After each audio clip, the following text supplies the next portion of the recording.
Hello students, welcome to Shukla engineers academy. आज के इस वीडियो में हम लोग डिजिटल मार्केटिंग के बारे में जानने का प्रयास करेंगे।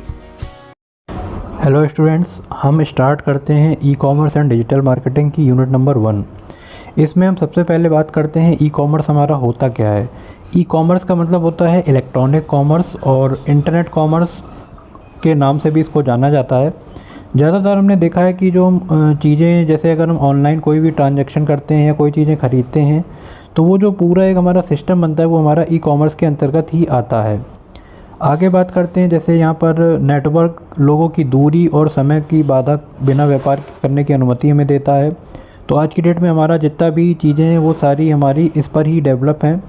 और ई कॉमर्स का सबसे प्रचलित रूप जो है हमारा B2C है। और इसमें जो है यदि हम देखें तो एक प्रकाश से अगर आप कोई ऑर्डर करते हैं, यहाँ पर प्रकाश का मतलब है जब आपका जो सिग्नल है वो लाइट के फॉर्म में जाता है और वहाँ पर आपकी जो भी एक कह सकते हैं इंटरनल स्ट्रक्चर चलता है जिसमें हमारी चीज़ें आती हैं।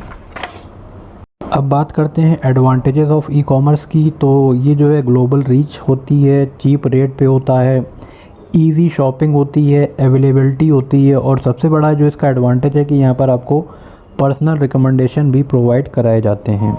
अब हम बात करते हैं हमारी ई कॉमर्स के टाइप्स कितने होते हैं। तो बिजनेस टू बिजनेस होता है, बिजनेस टू कंज्यूमर होता है, कंज्यूमर टू कंज्यूमर होता है, कंज्यूमर टू बिजनेस होता है, गवर्नमेंट टू बिजनेस होता है, बिजनेस टू गवर्नमेंट होता है और कंज्यूमर टू गवर्नमेंट होता है। तो यहाँ पर कहने का मतलब यही है कि जो भी एक एंटिटी अगर दूसरी एंटिटी से कोई भी चीज़ें खरीद रही है या बेच रही है तो वो हमारी ई कॉमर्स के टाइप में आती है। इसी में ही एक टॉपिक आता है हमारा सप्लाई चेन मैनेजमेंट। ये क्या होता है? एक मैनेजमेंट होता है जिसमें कि सही प्रोडक्ट को सही समय पे, सही मात्रा में, सही उपभोक्ता को डिलीवर किया जाता है। इसके फेजेस की बात करें, ये ज़्यादातर एग्जाम में पूछे जाते हैं। तो इसके 5 फेजेस होते हैं। पहला होता है प्लान, दूसरा होता है डेवलप, तीसरा होता है मेक और चौथा होता है डिलीवर और लास्ट में होता है रिटर्न। मतलब एक साइकिल जैसी चलती रहती है जो आपको यहाँ पर चीज़ें और ज़्यादा अवेलेबल कराती है। यूनिट 2 में हम बात करेंगे ई पेमेंट की। अगर ई पेमेंट करें, आप लोग सभी लोग कोई ना कोई ऑनलाइन शॉपिंग करते हैं या फिर फूड ऑर्डर करते हैं या फिर कोई भी टिकट बुक करते हैं। तो जो ऑनलाइन पेमेंट आप करते हैं वो हमारा ई कॉमर्स के अंतर्गत ही आता है, ई कॉमर्स पेमेंट कहलाता है। तो सबसे लोकप्रिय ऑनलाइन पेमेंट जो मेथड है वो क्रेडिट और डेबिट कार्ड से ही होता है। इसके अलावा वैकल्पिक पेमेंट मेथड भी होते हैं, जैसे बैंक ट्रांसफ़र हो गया, इलेक्ट्रॉनिक वॉलेट हो गया, स्मार्ट कार्ड हो गया या फिर बिटकॉइन हो गया। अगर हम जैसे और आगे देखें तो कभी भी ऑनलाइन शॉपिंग करते हैं या फिर कोई भी हम भुगतान करते हैं तो सभी पेमेंट हमारी जो है इलेक्ट्रॉनिक ट्रांसफ़र ही कहलाती हैं। इसमें एक गेटवे होता है और ऑनलाइन विक्रेता या फिर एक क्लिक स्टोर पर ही ये व्यवसायों को क्रेडिट कार्ड के द्वारा अधिकृत करता है। तो आपका कोई भी जानकारी है वो यहाँ पर सुरक्षित रहती है, कोई भी सीक्रेट जानकारी आपकी लीक नहीं होती है। और कह सकते हैं कि डिजिटल पेमेंट जो है हमारा बहुत ही ज़्यादा सिक्योर पेमेंट है और एक फास्ट साधन है। आप बैंक बगैर जाए हुए अपना पेमेंट आसानी से कर सकते हैं। डिजिटल मार्केटिंग की बात करेंगे हम यूनिट नंबर 3 में। सबसे पहले समझते हैं मार्केटिंग का मतलब क्या है। सपोज़ करिए कि आप लोगों ने कोई एक कारखाना खोला जो वो पेन को मैन्युफैक्चर करता है।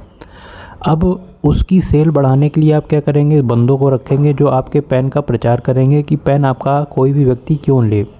लेकिन आज की डेट में हम बात करते हैं तो हर चीज़ें ऑनलाइन हो गई हैं। तो जब ऑनलाइन हो गई है, बिजनेस भी हमारा ऑनलाइन हो गया, तो क्यों ना मार्केटिंग है उसको भी हम डिजिटली करें। इसी वजह से हम यूज़ करते हैं डिजिटल मार्केटिंग। तो डिजिटल मार्केटिंग एक ऐसा माध्यम बन गया है जिससे मार्केटिंग को बढ़ाया जाता है। इसके उपयोग से सभी लोग लाभान्वित हो रहे हैं। ई मार्केटिंग की बात करें तो internet marketing, web marketing, digital marketing या ऑनलाइन मार्केटिंग के नाम से भी इसको जाना जाता है। और ई मार्केटिंग का उपयोग करके किसी भी उत्पाद सेवा की मार्केटिंग की प्रक्रिया करते हैं और किसी उत्पाद या खोज के लिए इंटरनेट सबसे लोकप्रिय तरीका बन गया है। ठीक है, तो उसके बाद हम देखते हैं कि यूज़र इंटरनेट सर्च इंजन के सवाल करते हैं और सारा ही गूगल आज की डेट में कह सकते हैं बहुत अच्छा कंसेप्ट बन गया है।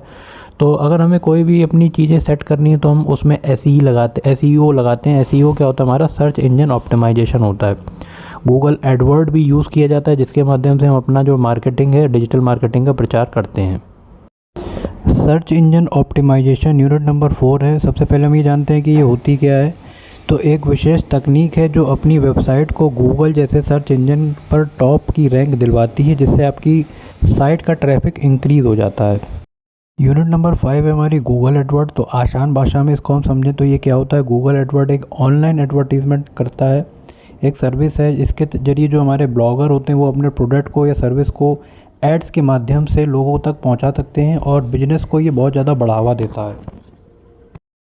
गूगल एनालिटिक्स यूनिट नंबर 6 है। सबसे पहले ये जानते हैं क्या होती है। तो यह एक एनालिटिक्स सर्विस है जिसकी मदद से आप वेबसाइट ट्रैफिक को ट्रैक कर सकते हैं, एनालिसिस कर सकते हैं। गूगल ने इसको 2005 में लॉन्च किया था और दुनिया की सबसे पॉपुलर वेब एनालिटिक्स टूल है ये। और अगर हम इसके फीचर्स की बात करें तो ये में real time reporting, traffic reporting, website campaigning, conversion tracking वगैरह चीज़ें हमें प्रोवाइड कराता है। आज की डेट में व्हाट्सएप, ट्विटर जैसे, स्नैपचैट जैसे कई सारे सोशल मीडिया हो गई हैं।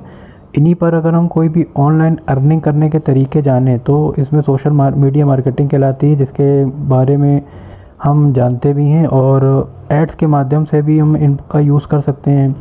नॉर्मली सोशल मीडिया मार्केटिंग एक प्रोसेस है जिसमें प्रोडक्ट या सर्विस को प्रमोट करने के लिए सोशल मीडिया प्लेटफॉर्म पर जो है इसका यूज़ किया जाता है।